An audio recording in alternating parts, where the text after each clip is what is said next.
Hey everyone, welcome to today's Explainer. We've got a truly beautiful, deeply moving story to break down for you today.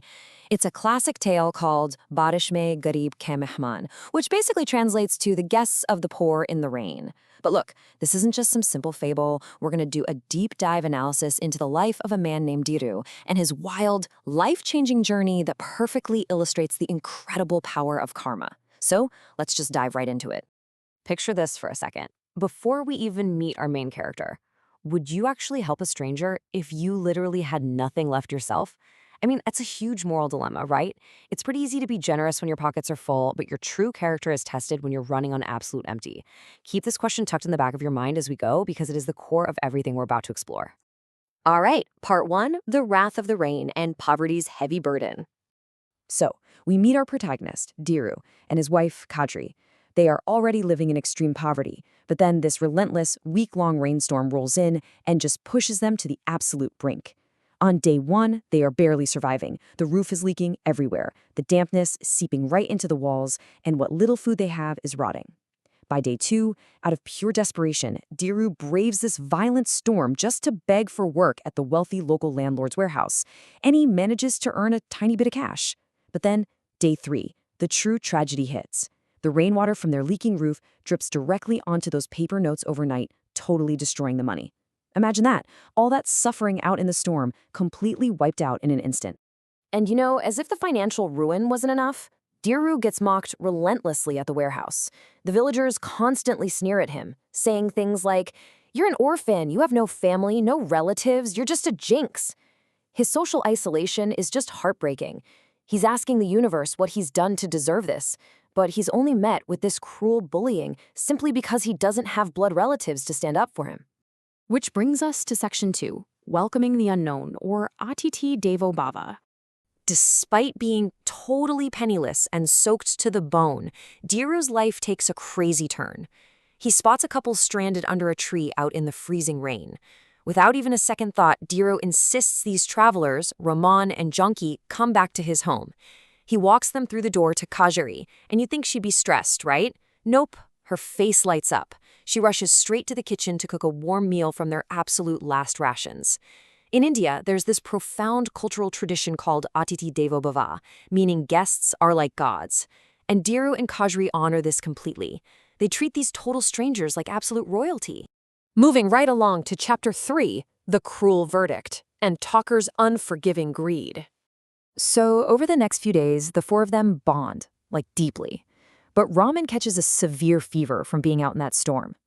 Diru, being the ultimate caring host, insists Raman stays in bed to rest.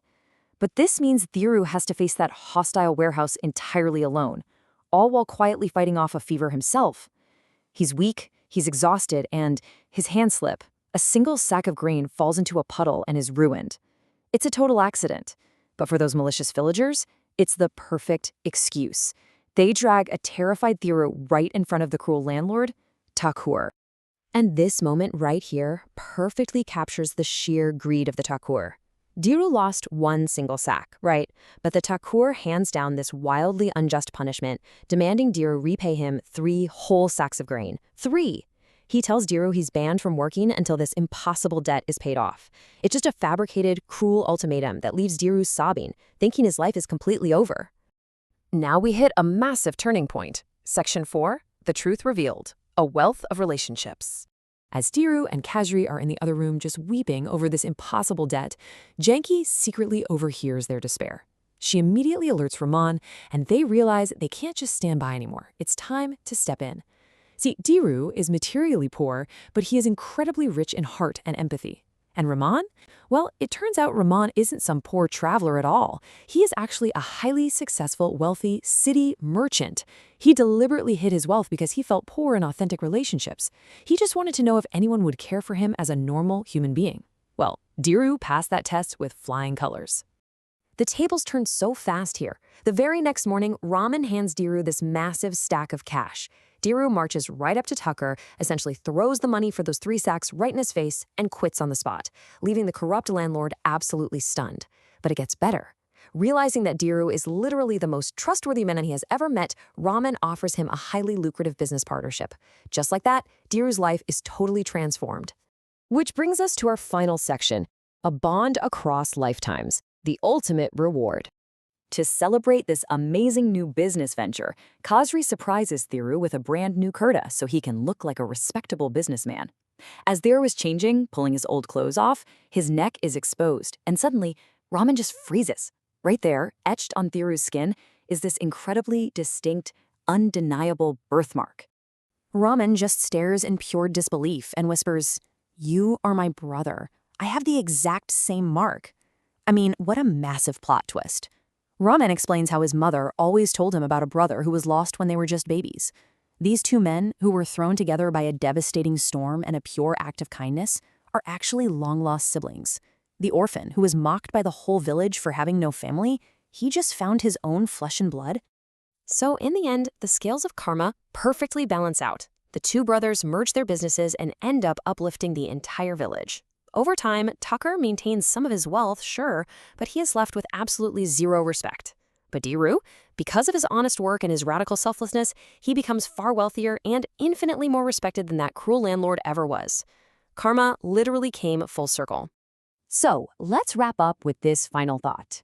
How might a single act of selfless kindness today totally rewrite the destiny of your tomorrow?